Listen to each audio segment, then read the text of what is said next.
Police say the defendant first gave a false identity during a traffic stop, then suddenly took off running before jumping into another vehicle and escaping. But investigators later identified him through evidence left behind in his own car. When the judge reviewed the case, things became even more serious.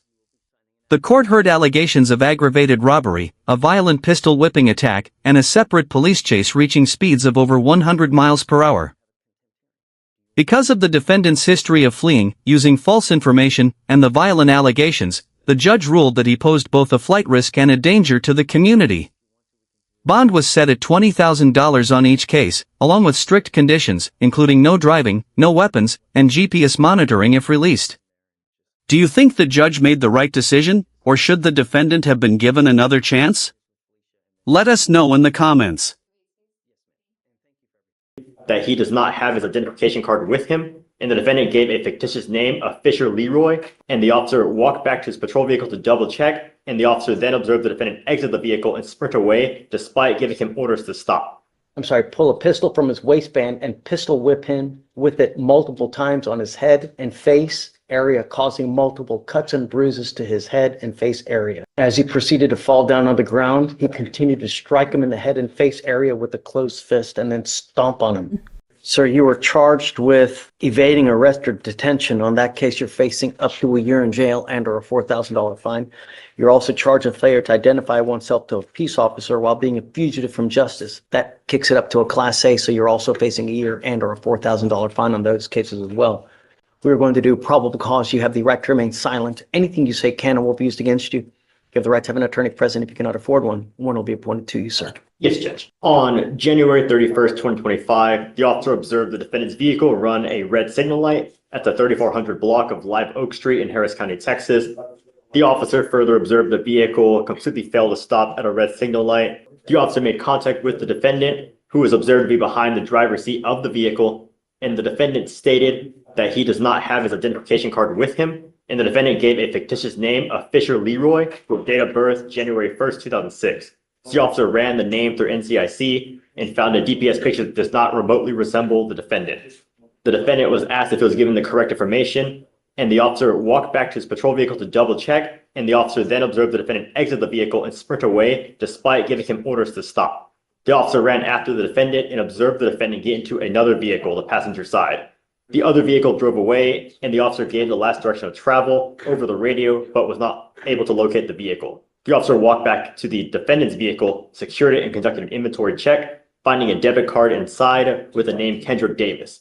The officer ran the name through NCIC and found a hit with a date of birth of 2/10/2003 with multiple Class C warrants, and ran a driver's license check with the defendant's picture and with date of birth. The DPS picture matched the defendant, and he was able to positively ID, and that's it, Your Honor. So I'm going to find that there's probable cause to go forward on both of your cases. The reason I'm bringing you out now is because there's no bond that's set on your cases, and we have to set you a bond.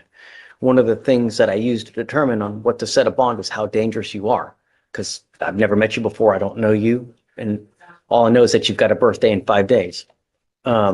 So he's on bond for an aggravated robbery now, right? Yes, Judge. It's my understanding, I think it was a 2B, it looks like. I don't believe bond conditions and everything were put in place until a few days ago.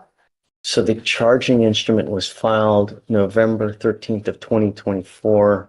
I think that you may well be right. In that case, it says here, a Kendrick Rashard Davis hereinafter saw the defendant heretofore on or about August 12th, 2024, did then and there unlawfully while in the course of committing a theft of property owned by yada, yada, yada, with intent to obtain and maintain control, intentionally and knowingly cause bodily injury to the complaining witness by using and exhibiting a deadly weapon, namely a firearm. Complainant McSweeney advised that defendant Davis proceeded to pull a pistol from his waistband and pistol whip him with it multiple times on his head and face area, causing multiple cuts and bruises to his head and face area. As he proceeded to fall down on the ground, he continued to strike him in the head and face area with a closed fist and then stomp on his face with his foot. Complainant McSweeney stated that he was in fear for his life and felt severe head pain as a result of the assault. I see that he has also picked up an evading arrest in a motor vehicle the day after our two cases.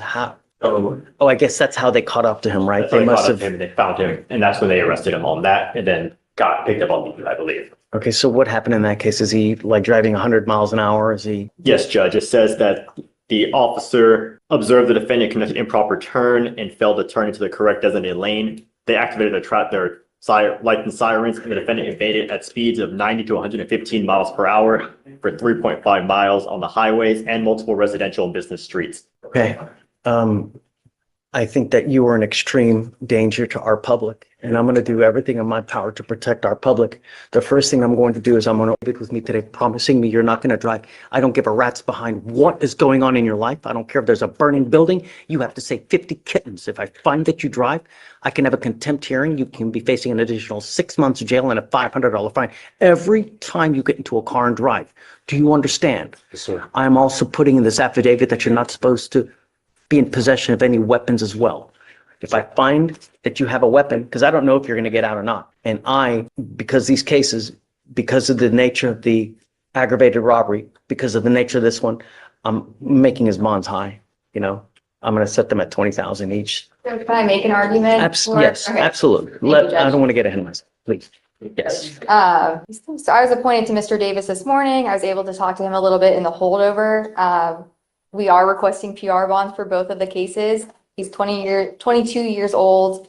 21 years old. He's lived in Houston his whole life. He has a lot of family in Houston, his grandparents, mom, daughter, and siblings.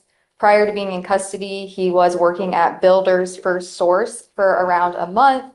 Mr. Davis also lives with his grandfather who has cancer. Mr. Davis is his caretaker, is my understanding. Mr. Davis has no savings and was found to be indigent by the court, so we are requesting a PR bond. I think that he is an absolute, just a complete danger to our public. I can't possibly give him a PR bond due to the nature of both of the charges that you are facing now. I think that you're a flight risk. You've done everything in your power to evade capture. You've produced false names. So I find by clear and convincing evidence that you're an extreme flight risk. You're a danger to our community. And I'm going to set your bonds each at $20,000. I don't know if you're going to be able to post bonds, but and I'm going to order you to obtain a GPS monitor on your ankle. Like I said, you will be signing an affidavit with me today, promising me you're not to be in possession of any weapons and not to drive any vehicle whatsoever for any reason. If you do, I can have a contempt hearing. Do you understand? Yes, sir. So I guess the felonies are set for April 7th. I don't like to set them out too far just in case. If you want to, we can do up to 30 days. It's up to you. That's perfect. And then we'll come back. I don't know. We'll see what circumstances have changed, and then we'll go from there and just keep us in the loop. Okay, thank you. All right. I need you to sign this for me. I need him to sign bond conditions with Felicia, and then after that, it's pretty done. Can Okay. we excuse? Yes, ma'am. Thank you. And thank you for everything.